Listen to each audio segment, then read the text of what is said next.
to make it even harder, we're going to just give you a moment to talk about one other elephant in the room during the late 80s and early 90s, and that is what was going on in the malpractice environment. Yes, well,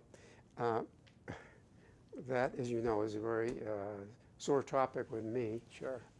It's something that I decided to dedicate my life to changing.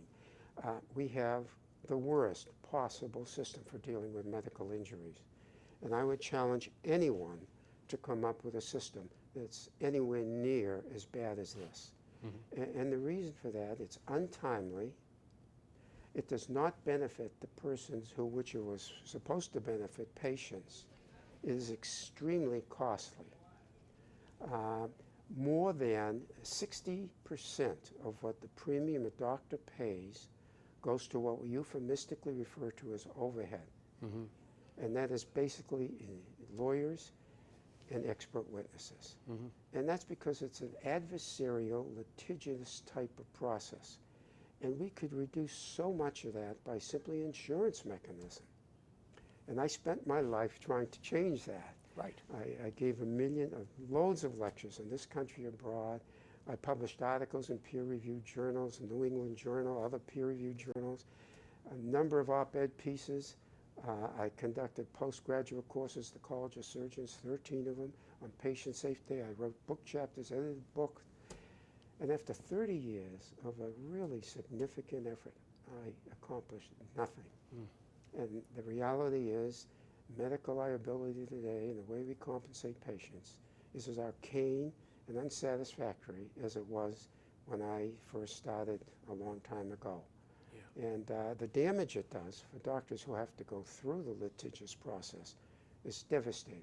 Right. At ProMutual, the company that I was involved in, we had psychiatrists on retainer to deal with the emotional trauma that a doctor has to go through.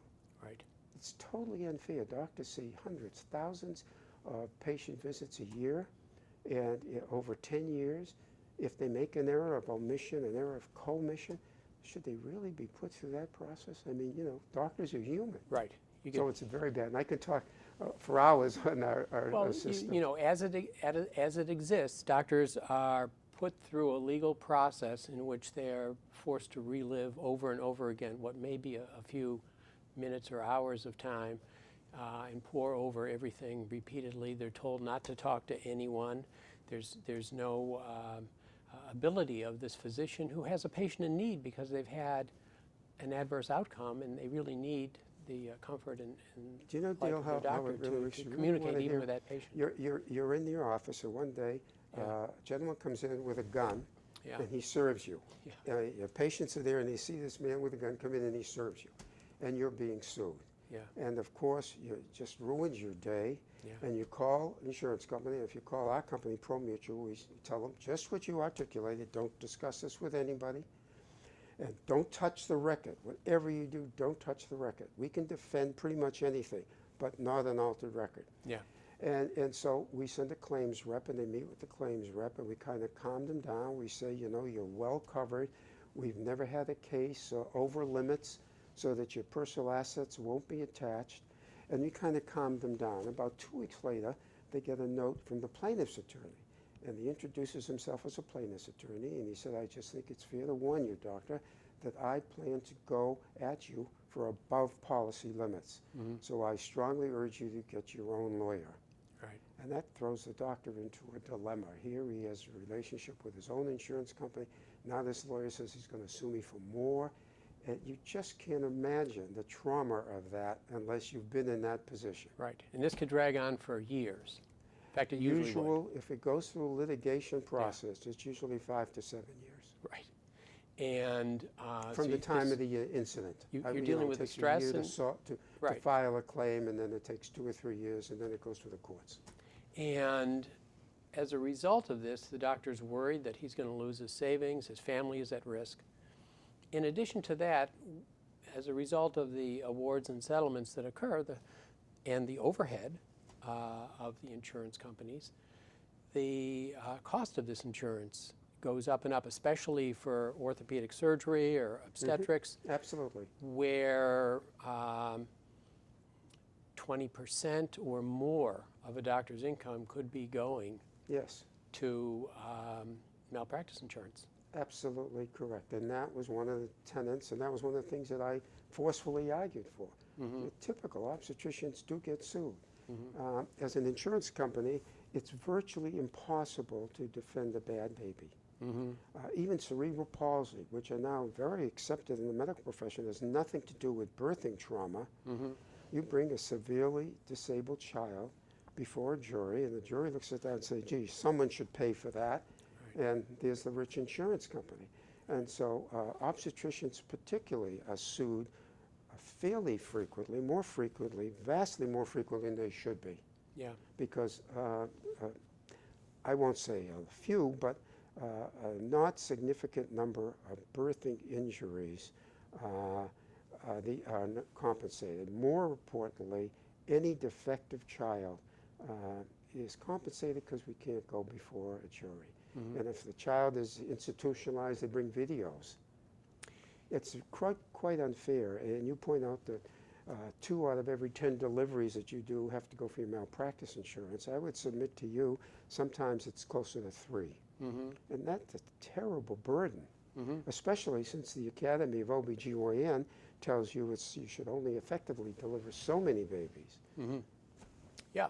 It's a squeeze on both sides, as you know better than anybody. During that era, the era in which I practiced as well, 1 in 4 OBGYN residents was sued before they finished their residency.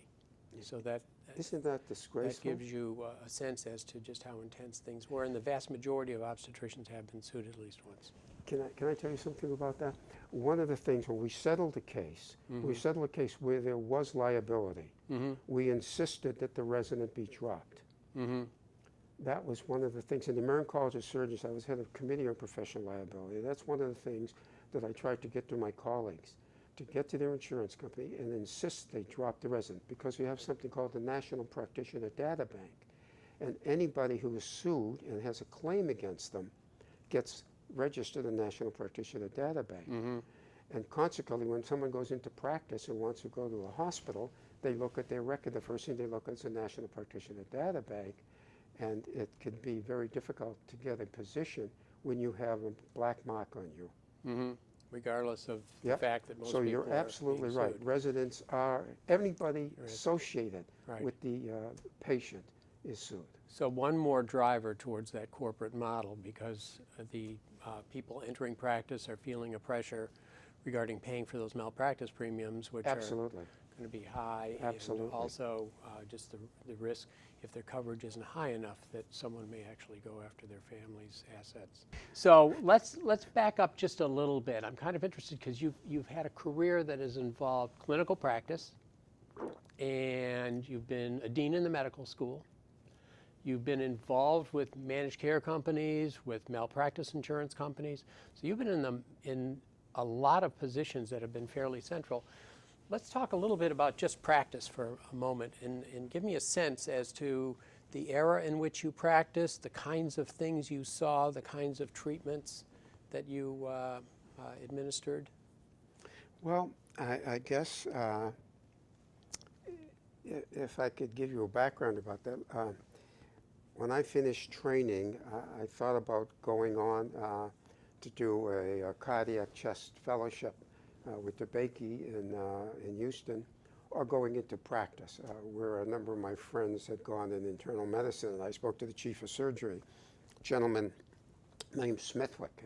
He was a very renowned surgeon. They had a group of 7 trained surgeons in his group that did the majority of surgery at the University Hospital.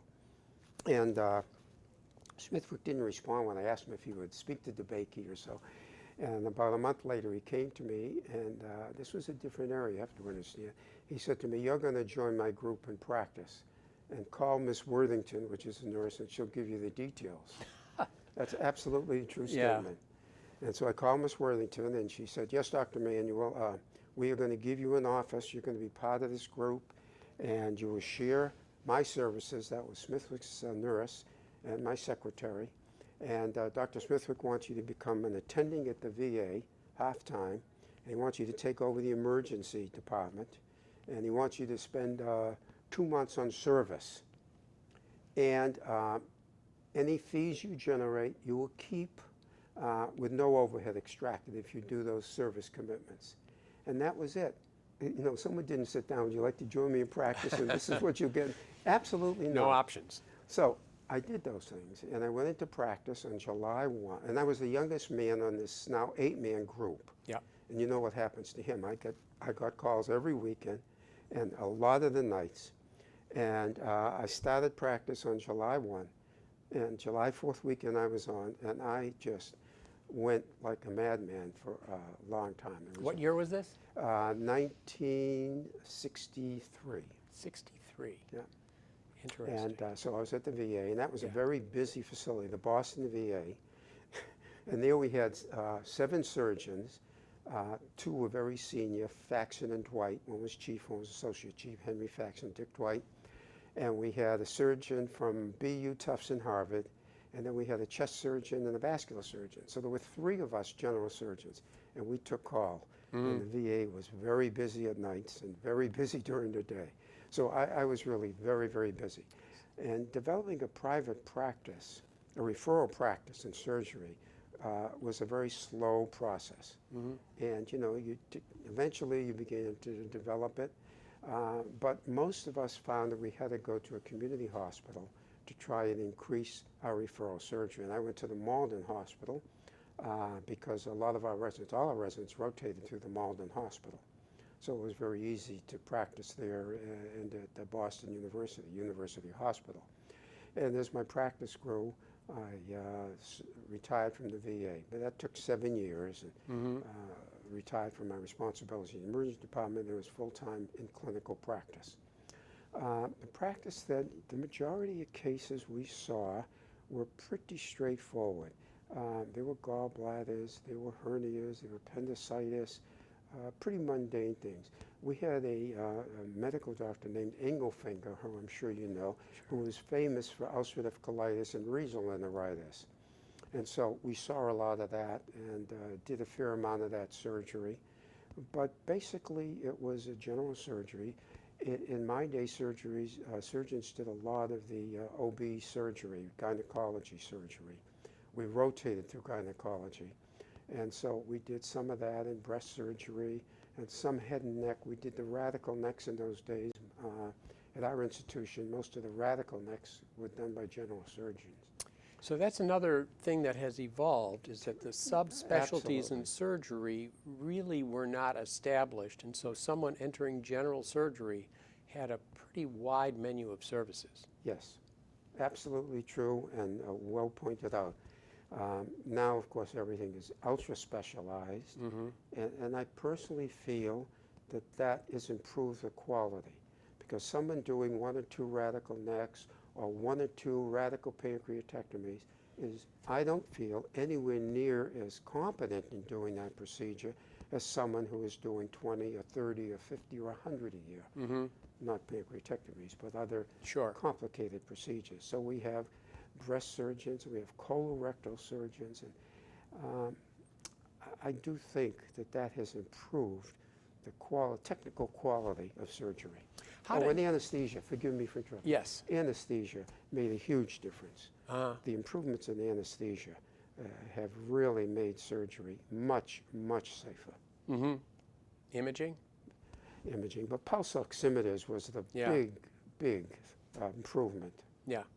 And your ability to make a diagnosis back in the mid-60s, that was different because the diagnostic tests and imaging that were available to you weren't... much, much less diagnostic imaging. Right. Vastly more on the ability of the surgeons and the internists who refer the surgeons. Yes. So you would, I mean, to take an example, an exploratory laparotomy, where you didn't quite know what was going on, you said, well, we'll make an incision in this person's abdomen and look inside. Accepted procedure. Yeah. Exploratory laparotomy, as I recall, Dale, we did not do very often to make a diagnosis. It was better to know what's going on than not, but I found that wasn't often. The area that acute appendicitis was a challenge. where, you know, you tried to get it 90% right, but I think if you strive too much to do that, you suffered some really bad complication, a ruptured appendix, which could cause peritonitis, cause fibrosis of some of the reproductive organs, ovaries and tubes. So you didn't want to miss it, but that was a tough one. But I can't recall, honestly, that I did a whole lot of exploratory laparotomies.